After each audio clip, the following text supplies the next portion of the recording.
94-жылы ошо Бишкек шаарына келип, жогорку окуу жайына тапшырып, өзүм военный үй-бүлөдө чоңойгом. Ошо менен милиция кызматында 26 жыл эмгектенип келем. Ошо полковник деген званияны алып, ардактуу эс алууга пенсияга 2016-жылы кеткем. Милиция көбүнчө 10 жылдан ашык уюшулган кылмыштуулукка каршы башкармачылыкта опер кызматкери болуп, анан кийин жетектеп дагы көп жыл иштеп калдым. Ошол багытта оор жана өтө оор кылмыш башкармалыгында көп жыл эмгектендим. 2016-жылы ушундай бир себептер болуп, ошо пенсияга кетишке туура келди. Ошо кичинекей мен мектепти бүткөнү погон кийип жүрдүм. Мен генерал болгум келчү, мен министр болгум келчү, мен элге кызмат кылып өзүмдүн ким экенимди көрсөткүм келчү да. Бул болсо улуу кызым, аты Диана. Өзүмдүн 6 балам бар. 7-си Кудай буйрса мына төрөлөйүн деп турат. 7 айлык келинчегимдин боюнда бар. Ошо менен Баатыр эне, Баатыр ата бололу деп турабыз, Кудай буйрса. Андан тышкарыда 2 балам бар. Улуу Курманбек деген балам бар, улуу балам. Ал жигит 90-жылкы. Анан кийинки улуу кызым да 21-ге чыкты, быйыл 3-курста. Ошо Улуттук университетинде окуйт. Ошол 2006-жылы болгон окуя. Ошо шартка байланыштуу ушундай болуп калды. Ал томолок жетим балдар. Өзүм ошо кичинекейинен багып алып, чоңойтуп, азыр эрезеге жетип, улуу балам үйлөнүп, жайланып, бөлүнүп кетти. Улуу кызым колунда 3-курста Улуттук ошо университетинде окуйт.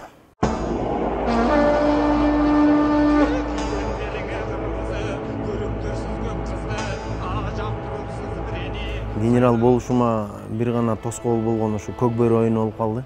Анткени көк бөрүгө ушундай кызыгып кеткенден, элдин кызыгуусу күчөгөнүнөн мен артка жол тарта албай койдум. Көк бөрүнү өнүктүрүш керек, мен үчүн дүйнөлүк деңгээлге чыгарыш максат болуп калды.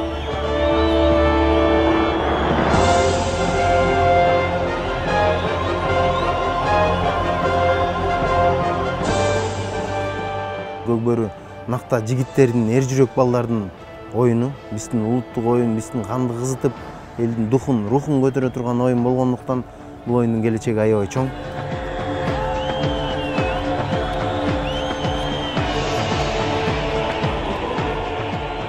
Мен 2012-жылы Талас областынын Көк бөрү федерациясынын жетекчиси болуп шайландым. 2012-жылдан 2018-жылга чейин 6 жыл аралыгында Талас областынын Көк бөрү федерациясын жетектеп келдим. Биздин жетишкендигибиз Талас областынын курама командасы Ынтымак деп аталат. Ынтымак командасынын биринчи көчмөндөр оюнунда жеңишке жетиштик. Президенттин кубогун 3 жолу катар утканга жетиштик. Нооруз турнирлерин, 9-май турнирлерин, деги койчу болгон турнирлердин баарын утканга жетиштик.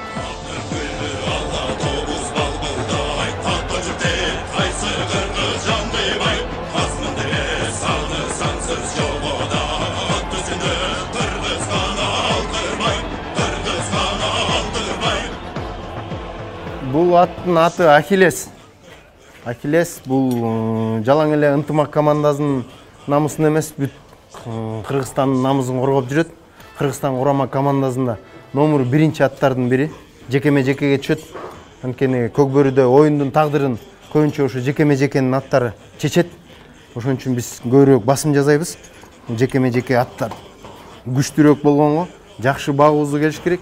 Даярдыгы мыкты деңгээлде болуш керек.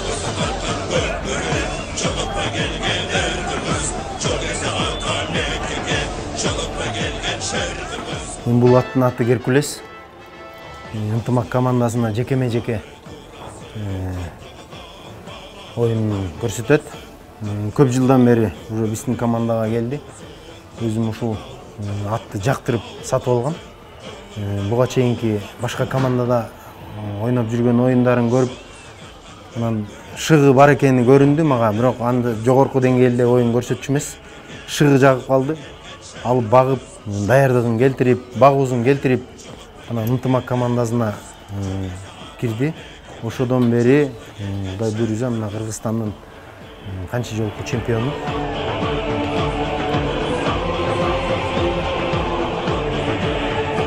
Даярдап формага келтиребиз. Мына азыр формада турушат. Булар оюн күтүшүп атат. Даярдыгы мыкты, булчуңдары толуп, эти толуп ойной турган убакта, мисалы азыр булар оюн күтүп, бизден суранып, кутуруп, тил укпай оюн күтүшөт да. Бул адамдар да эле, спортсмендер да эле үйрөнгөн ыкмасын көрсөткүзү келет.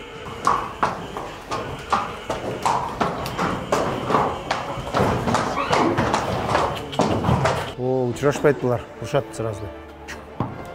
Каракуш. Бул да Кыргызстандын бир нече жолку чемпиону. Баары Геркулестү көрүп жинешип атат. Геркулес коркуп атат. Эй, КамАЗ. Бирөөнү жакшы көрүп койсоң, экинчиси туйлап жиндейт, чакырат кадимкидей. Барасың, анда сылап, ага да көңүл буруш керек да. Күтүшөт булар кадимкидей.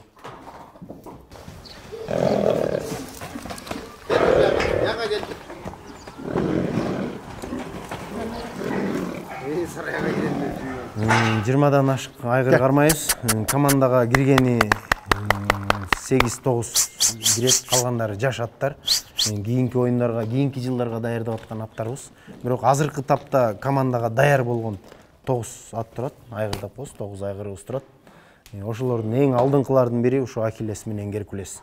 Бул атыбыз болсо Каракуш. Белгилүү өзүңүздөргө Кара Дөбө деген жигитибиз оюн көрсөтөт бул ат менен.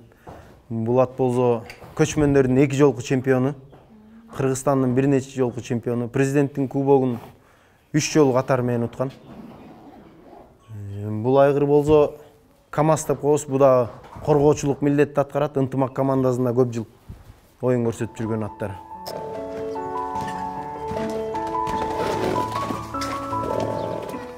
Евро деген атыбыз бар эле. 27 000 долларга келген биздин командага.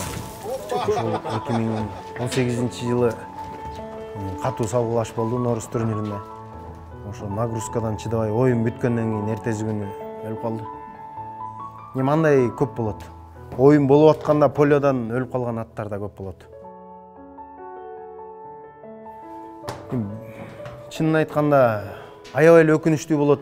Балаңдай кылып бапесте өстүрүп, багып, даярдап, анан турнир болуп атканда именно ошо полиодан өлөт да. Жана гладиаторлордой да буларчы. На поле бою өлүп беришет да. До конца чыдап беришет. Аттардын дагы адамдарга окшош кыялдары ар кандайлары бар да. Кээ бир ат чарчаса чуркуга коет. Ошо менен эс алып оюнга кирбей жүрө берет да. Кээ бир аттар жүрөгү жарылып кеткенче чуркай берет. Чарчаса дагы, бирок ошо голду салып бериш керек, же бир голду тосуп калыш керек, учур болуп калат. Ошондо жаны сайып чуркап коет, жүрөгү жарылып кетет аттардын. Ошондой аттардын ошонусун жакшы көрөбүз биз. Верный болот да буларчы. Жүрөгү жарылганча чуркап берет. Бир адамды жүрөгү жарылганча чурка дечи. Кандай жок. Адамга ушунчалык ишенет, бизди сактайт, эмне болсо дагы деп адамдын 100% айтканына макул көнөт да буларчы. Биз кандай баксак, кандай чапсак ошонун бардыгына макул болуп, бизге өмүрүн арнап берет бул аттарчы. Анан биз ошолорго кыянаттык кылбашыбыз керек да. Чынында өлүп калган аттар болот да, ал өтө өкүнүчтүү.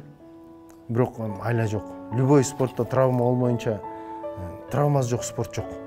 Бирок ошо саяпкерлер чектен чыгарбаш керек да, аттын состояниясын карап туруш керек.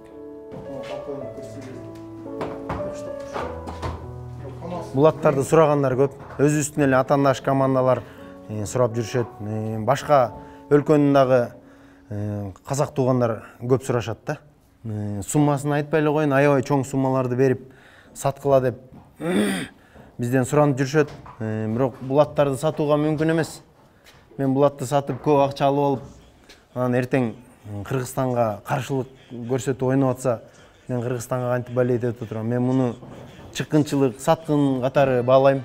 Ошон үчүн мен бул атты сатып акчасына байыбайм.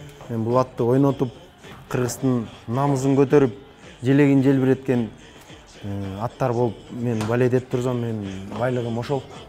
Мен бул аттарды Кудайым буйруса өлөр өлгөнчө өзүм колумда кармайм. Мен өзүм багып үйүргө кой берип, кулун алып, кийин оюндан чыгып калган убагында дагы өзүмдүн атым болуп кала берет.